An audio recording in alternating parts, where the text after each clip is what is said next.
চৰকাৰে যেতিয়া mid day meal খুৱায় তাৰ বাবে আমি চৰকাৰৰ ফালৰ পৰা ছাত্ৰ ছাত্ৰীসকলক প্ৰতি সাজত তেওঁলোকৰ বাবে 6 টকা আমি দিওঁ কেন্দ্ৰীয় চৰকাৰ আৰু ৰাজ্য চৰকাৰ মিলি।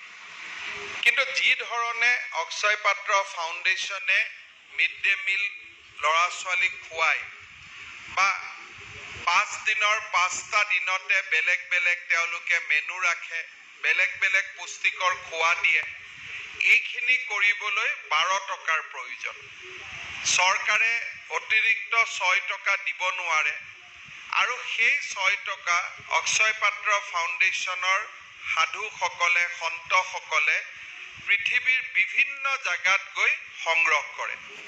স্বাভাৱিকতে সেই সময়ত তেওঁলোকৰ কাৰণে নতুন কিটচেন পতাটো এটা প্ৰত্যাহ্বান আছিল। তথাপিতো পূৰ্ণভাৱে তৃপ্তভাৱেৰে তেওঁলোকে দুপৰীয়াৰ সাজ খাব পাৰিব।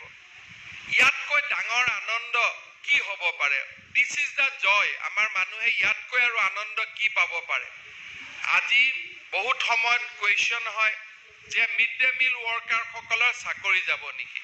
অসমত আমি তাৰো ব্যৱস্থা কৰিছোঁ যে কাৰো চাকৰি যোৱাৰ কথা নুঠে। যেতিয়া অক্ষয় পাত্ৰই স্কুলত খোৱা বস্তুখিনি দি যাব, আমাৰ ৰান্ধনি আৰু কুকসকলে তাক ধুনীয়াকৈ বিলাই দিব, জাগাটো পৰিষ্কাৰ কৰিব। তেওঁলোকৰো কোনো চাকৰি যোৱাৰ কথা নহয়। Everything will go as per the noble intention আছে সেই মহৎ প্ৰচেষ্টাৰ মাজেৰে আগবাঢ়ি গৈ থাকিব। আমি ইয়াৰ পিছত আমি সিদ্ধান্ত লৈছোঁ যে আমি মাজুলীত এটা কিটচেন কৰিম। But I know that they are still coordinating some donor for Majuli Kitchen. But today I have announced now Bhagavane muk ekhini shakti dise je moi nijor siddhanto lobo paru. So I have announced rupees 14 crores from state government to set up the kitchen in the Majuli. So within 3-4 days I will release the fund and I will request Sansalapati Prabhu to go in fast track mode to set up the kitchen in Majuli. মই অলপ আগতে আমাৰ শিক্ষামন্ত্ৰী ৰনোজ পেগু ডাঙৰীয়াক মই পৰামৰ্শ দিছোঁ, we should do a very quickly an MOU with Akshay Patra Foundation to set up 9 more kitchen in Assam. So totally আমি যদি 10-12টা আমাৰ কিটচেন হয়, আমি 6 লাখ ষ্টুডেণ্টক আমি খুৱাব পাৰোঁ। But my ultimate intention is to feed 10 lakh student through the Akshaya Patra network. But we'll go gradually. But এই বছৰত অলৰেডি নলবাৰীৰ ৰাইজে মোক ডিমাণ্ড কৰি আছে যে অক্ষয় পাত্ৰৰ কিটচেন এটা নলবাৰীত আনিব লাগে। তেজপুৰত it is a long overdue. Dhemaji I think education minister is requesting us for Dhemaji.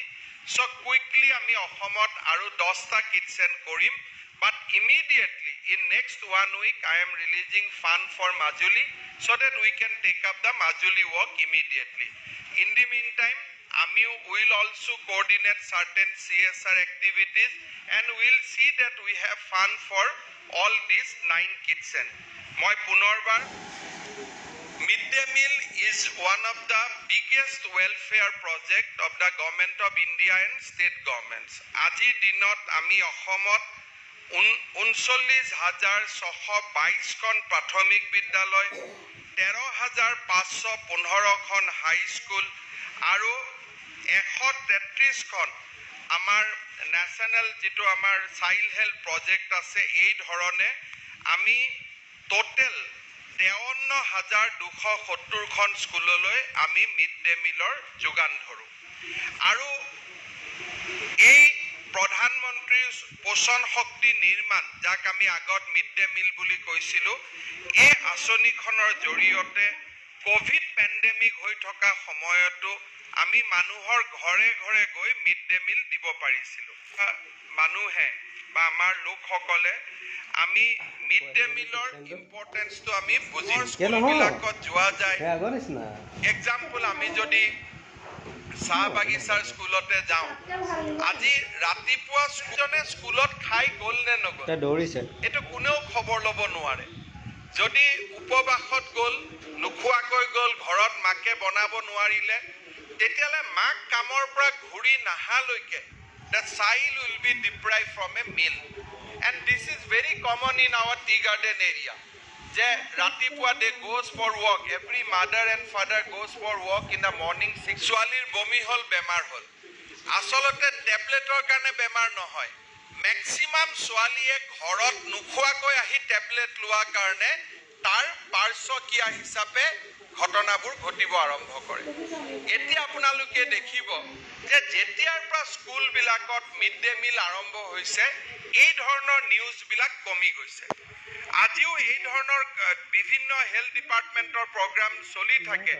বিশেষকৈ এই মুহূৰ্তত আমি কোভিডৰ ওপৰত আমি ইনজেকশ্যনো লৈ আছোঁ সকলোৱে, বাট